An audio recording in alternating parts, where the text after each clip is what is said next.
Well, let's continue with this spectacular greeting of our day in Glastonberi together with a meditation and channels.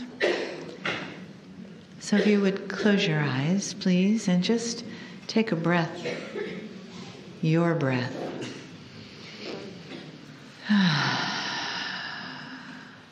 And just let yourself float on that breath. Just softly, as if the melody is still flowing through you, because it is, isn't it? And feel the grid of crystal under you, and let it flow slowly and lovingly up into you, and mix with that beautiful melody and float right up to the flower of your heart. And stop there for a moment and take a breath. And feel the flower open in your heart. Notice the petals as they softly open. And then another breath in and pull the energy from the crystalline grid underneath you up again through your body to your heart, and then out the top of your head.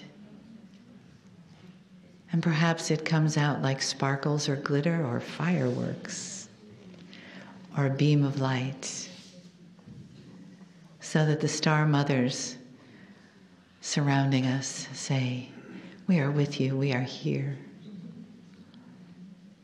And the grid below us and the star mothers around us and the celestial bodies above us hold us in this beautiful cosmic egg in this place called Glastonberi. And it's been called many things, but it's also been called home. And as you breathe, and as you feel yourself flowing into this grid today, you may feel that feeling of home, that feeling of lifetimes, that feeling of being greeted and honored. So allow yourself to expand into that greeting. And just for today, although you may carry this on when you leave, feel what it's like to walk in the honor of the old ones that still walk among these stones, these crystals, and the ancestors that were you. And let them guide your thoughts and your heart and your footsteps today as you revisit the places, the spaces, and the energies of many lifetimes. And take another breath. And let your heart say yes, yes, and welcome home.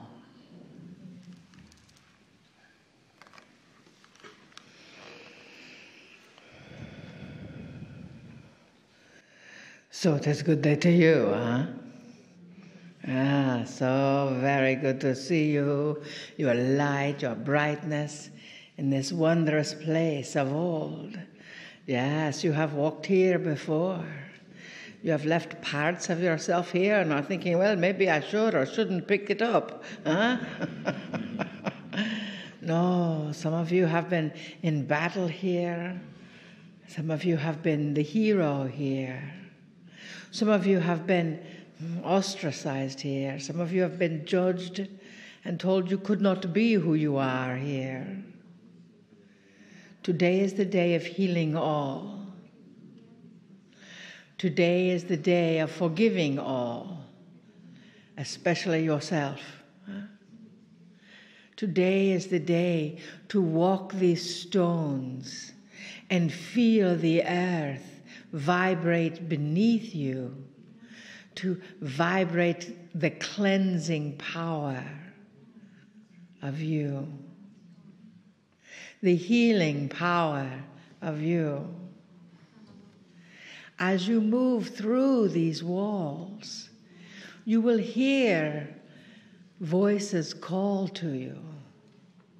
You will sense the presence of many others that left their bodies 100,000 years ago. Or maybe not that long, or maybe so. So you see, these walls, these stones, this node, you set this appointment long ago to be here. On this day, to be blessed by the rain. You know, the rain may be a bit cumbersome sometimes, but without it, where would we all be? We ask you to pay attention to that blessing of the rain, for it can wash away many things. It can wash away those parts that you are ready to heal. It can wash through the streets and carry with it the little particles of your soul that are ready to be integrated. And as that is created, know, dearest beings of light, that you are born again into the newness of you.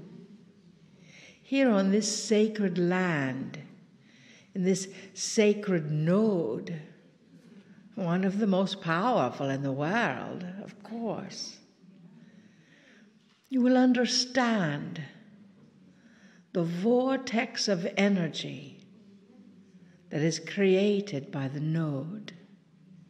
You will understand the opening of love with the tones of coming home, with the lullaby of your soul. You will understand the hero and the heroine that you still are.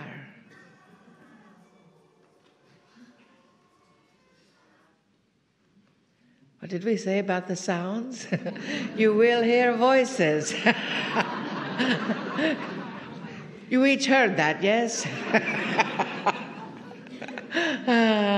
Of course. You see, for as you walk through these streets, as you walk through the abbey, as you honor the chalice well, know that the masters have walked here before you, and you have been those masters. They've paved the way. So as you move into the energy and you feel a tightness of your throat, know that there is something there for you to heal and release. When you walk through another passageway and you feel a pain in your back, know that there is something there to be healed and released. And as you breathe in the white doves of the abbey, know that your heart is opening.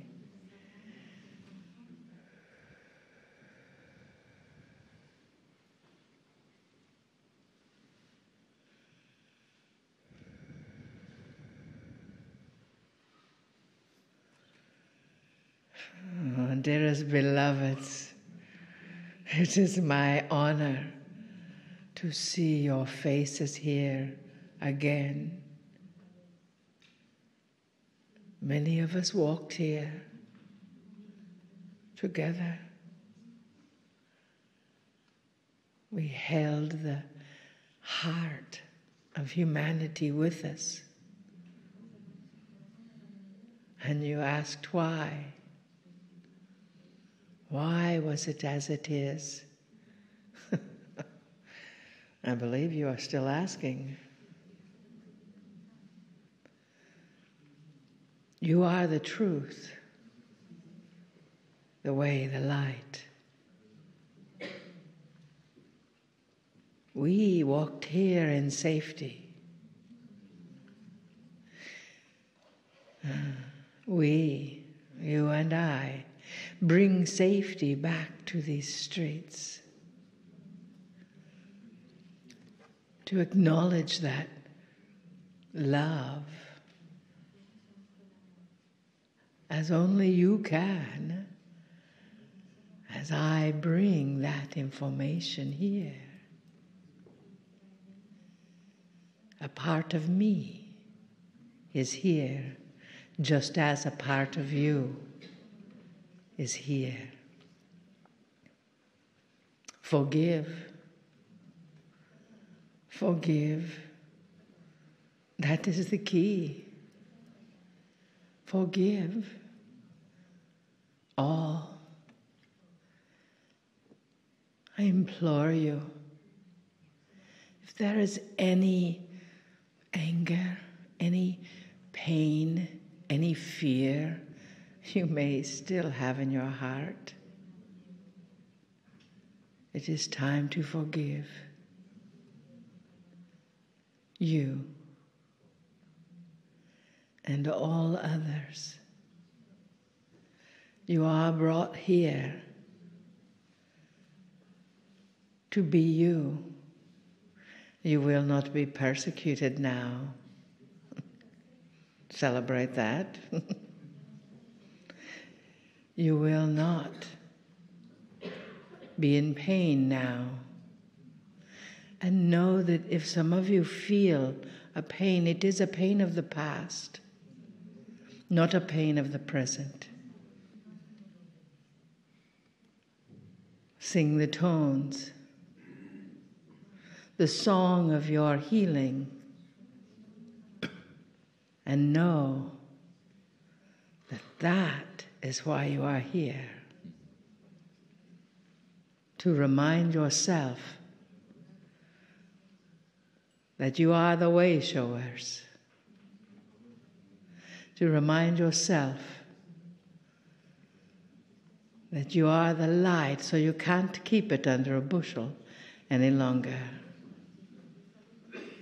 You are the earth. You are the stones. You are the trees. You are the dove.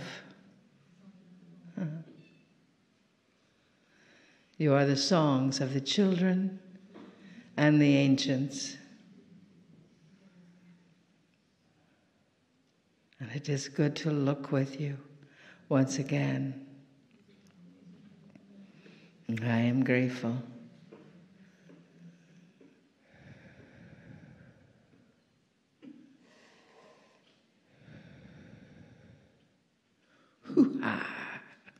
So, as we walk about this land,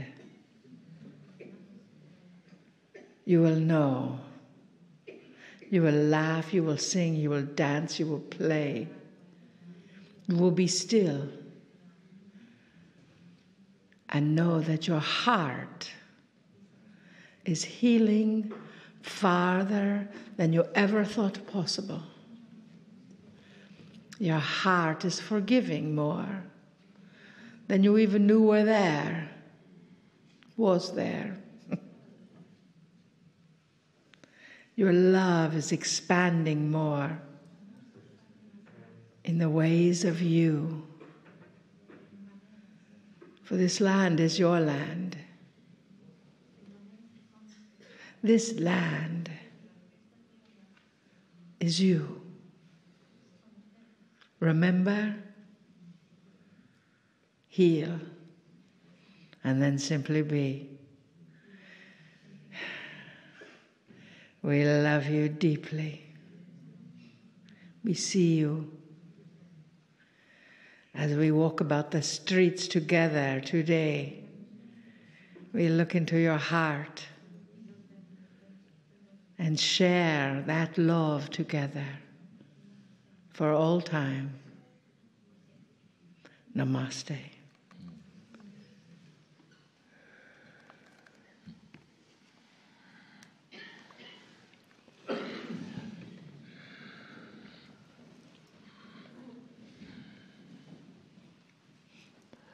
Greetings, dear ones. I'm Cryon of Magnetic Service. this is the second time my partner has brought me to this area called Glastonbury. And the last time I sat in the grass and we discussed the area. We discussed the history here. And so this has already been recorded and even published. What I wish to do this day is to give a message that is the same in this channel and the one to come later. And it's one that goes beyond what I told you. And it's historic. And it's filled with information that might be questionable. So questionable it is that we are going to call this channel the Blasphemy Channel.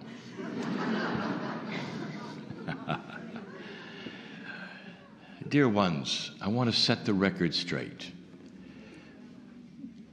Those who study the history and are invested in a very pure way to the research may disagree. For over 2,000 years or more, it's very difficult to verify some of the things I may say. And yet there is a beauty in this story, and the story makes sense. It's filled with logic, human nature, and truth. Let us begin by telling you this is a story of Jesus and his uncle Joseph. Now, right away, there would be those who would question the relationship between Joseph and Jesus. And they would say, well, there is no proof that Joseph was related to Jesus. So I shall stop looking for proof and look for things that are self-evident. Things that make sense within the story that actually took place. And as I tell you this, I will remind you of this, of why we tell you a truth that even though there is no linear proof, is absolutely true intuitively. You'll see in a moment. There's questions whether or not Joseph visited this area at all before that time which he was told to come and set up a small church for his nephew. But dear ones, he not only visited, he visited often. You see, Joseph was an abundant man, and his trade was importing. And he came to this place you call England, for the idea of trading in a metal that Palestine did not have. And on several occasions, he brought his nephew. They loved it here. Not only were there beautiful things here to see and to trade and discover, but think of where they lived and where they had come from, and now think of the lushness of this place, the beauty here, and the crystalline grid. Now, we have told you of the power of the crystalline grid being higher here than almost anywhere else on the planet, on this node. And it creates specific energies here that humans and consciousness are attracted to. It explains the things that are around here, which are distractions to the actual energy of the place. There are many who are attracted here and they have no idea why. And they arrive and then decide for themselves what is here. set up shop, and you can see it in the village. But the truth of what really happened here goes beyond the crystalline grid. But that's one of the reasons Joseph was attracted to this place. Dear ones, historians will question whether he was ever here, and yet the relationships he made here during his visits actually set up the reason why he had land here, why he was given the opportunity to do what he did. That's intuitive. That's common sense. That's self-evident. Because when he did come here, he had no trouble fitting in and doing the things he wished to do as a merchant who was known. Let me just discuss yet again what has been called the missing years of Jesus. 2 days ago, I told you these were not missing years. These were boring years. There were no records at all of what Jesus did because he did nothing that was spectacular to anybody. There were no healings. There were no sermons. There was nothing out of the unusual because this man, this Jesus, did not yet take his mantle. He didn't go through his time of questioning of what was correct or not. He was not there yet. That came later. That came later where he lived. As he slowly realized who he was and picked up the mantle that he became, the master of love that changed the planet. But in those missing years, it is self-evident, is it not? He was not recognized. Nobody recognized him from the manger scene. No one knew him. Not really. These were the years where he grew up. Now here's the blasphemous part. Are you ready? The man Jesus was not celibate. He did not know who he was or why he should be. Celibacy, dear human being, is an invention of humans to claim purity and a little suffering. Because the suffering is, it takes you away from that which is beautiful and normal. Celibacy actually creates dysfunction and unbalance. Do I have to tell you more? And you know this and you see this. This is an invention of men. There was no thought that he would be celibate. One of my partner's favorite sayings was given by a Christian minister as he talked to the young people in front of him. And he said these words: sex is one of the most horrible, dirty, filthy things on the planet. And you should save it for somebody you love.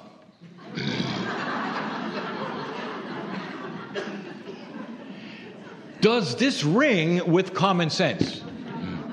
It does not. It should be self-evident that the relationships that are intimate between two human beings in love is sacred, is beautiful, is normal, designed in the beauty of the Creator. Now that is blasphemous to many. The man Jesus was very normal until he took the mantle and became what you know him.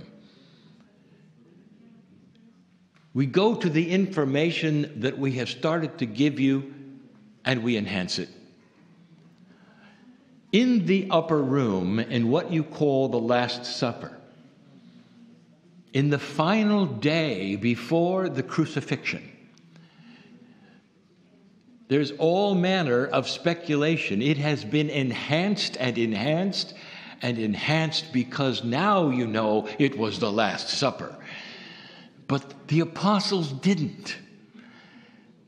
And Jesus told them through the discourse of what you read, for they all wrote about it, or many. He tried to tell them what was going to be, but they didn't believe this. They were at the top of the celebration of the Master and who he was and what he had done, and the idea that the next day he would be taken out was not in their consciousness. They did not understand. Even during the betrayal, even during the first communion, it was not obvious. It was simply another drama, another situation. They did not understand what he was saying. Let me give you something else controversial. That supper was not something extraordinarily special. It was Passover. They were all Jewish. And they did what they always did. This was not set up by Jesus as a special time. Come be with me because I'm going to tell you I'm leaving. It was a Passover where they broke unleavened bread and they did what was absolutely normal at that time. But he tried to tell them. They didn't believe it. They didn't understand. They didn't get it. And guess who was not there? Joseph. So the idea that he grasped the chalice and took it away quickly, common sense, he wasn't there. The idea that at this normal Passover dinner that would have been cherished or put away was not there. There wasn't somebody who realized everything and stuck it in their bag so that it could be purchased later, as the legend has it. It was not done. We've given you that story. You can listen to it later, whatever you wish. Here's what I want to tell you.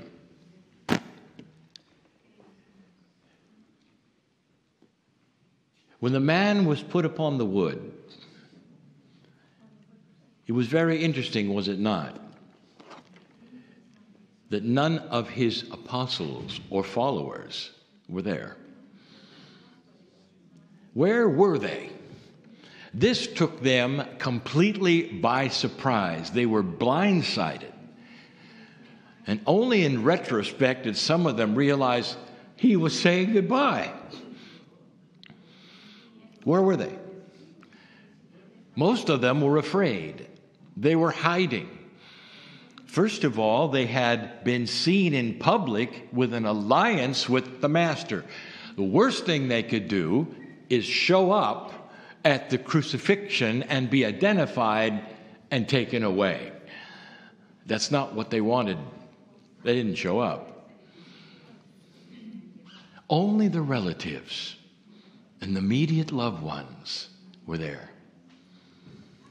Whatever you've been told, that's who was there. And that was Joseph, his uncle.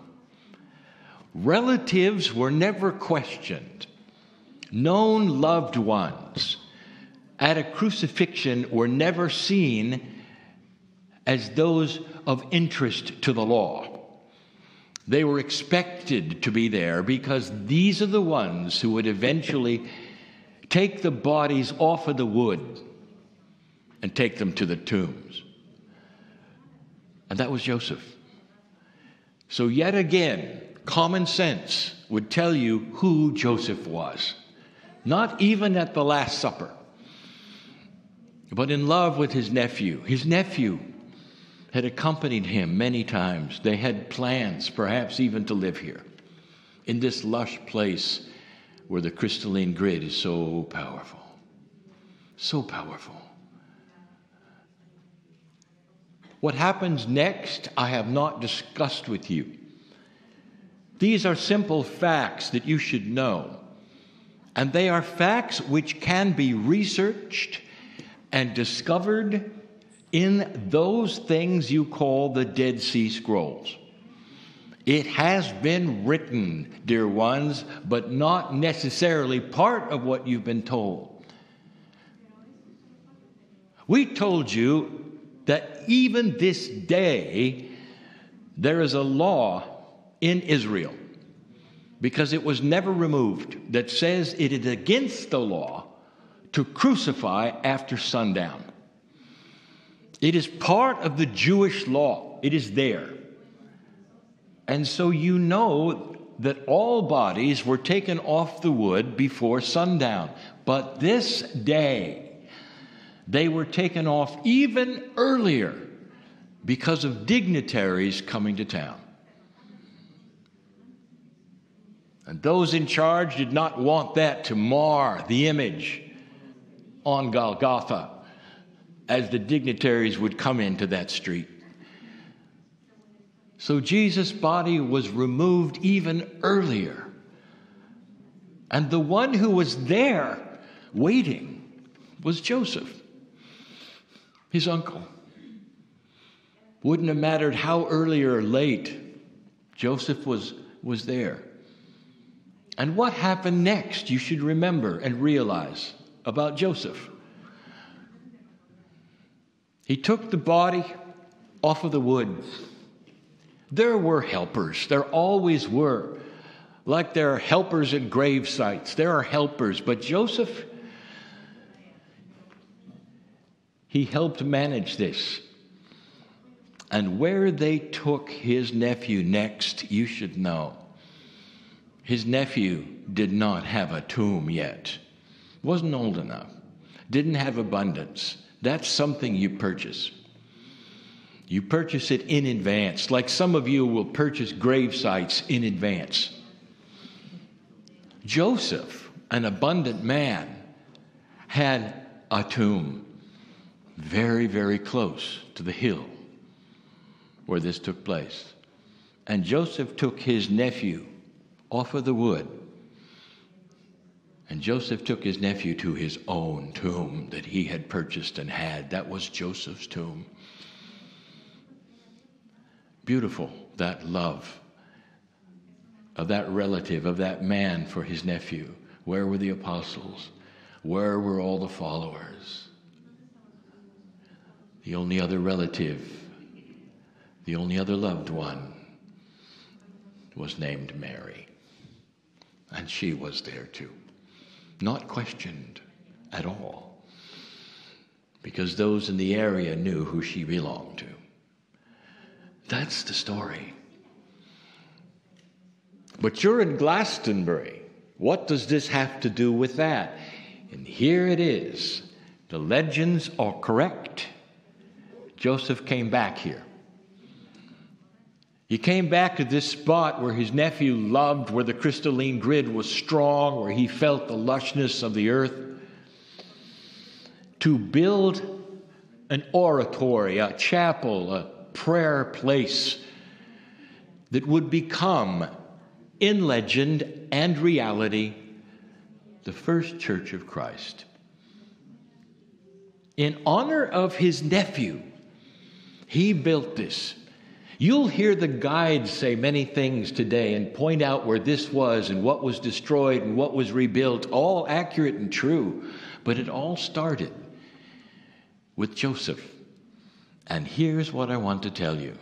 This first Christian church is nothing at all like what became. Because Joseph did not set up his chapel and the church of his nephew showing any crucifixion. There was no man on the wood. There were no symbols of sorrow and suffering. There was bright colors. There was prayer and there was celebration. And the celebration was the teachings of Jesus Christ. And his death didn't mean what it does today. Today, when you walk up to so many organizations that would say they are Christ, you walk in and it's dark. And there is the wood, and there is the man who suffers almost an eternity for hundreds and hundreds of years. That was not present in the first Christian church. Because Joseph knew the teachings of his nephew is what the world needed to hear. The crucifixion, it was too bad. But it wasn't the crux of everything like it is today. Joseph had a nephew who taught about the joy and the beauty and the love of God. And that's what Joseph put here. Bright colors, singing, prayer to a God that was the God of love, not the God of law. This is an important part of the story that changed the planet. And as you walk this place, legends, of course, they will occur. There's even a place, supposedly, where King Arthur is buried. It's one of many places where King Arthur is buried.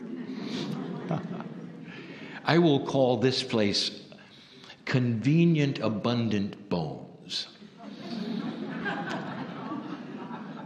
And the guides may tell you some more.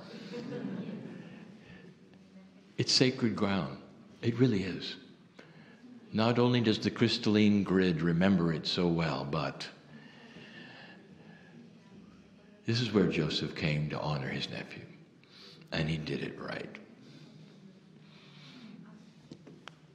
And so it is.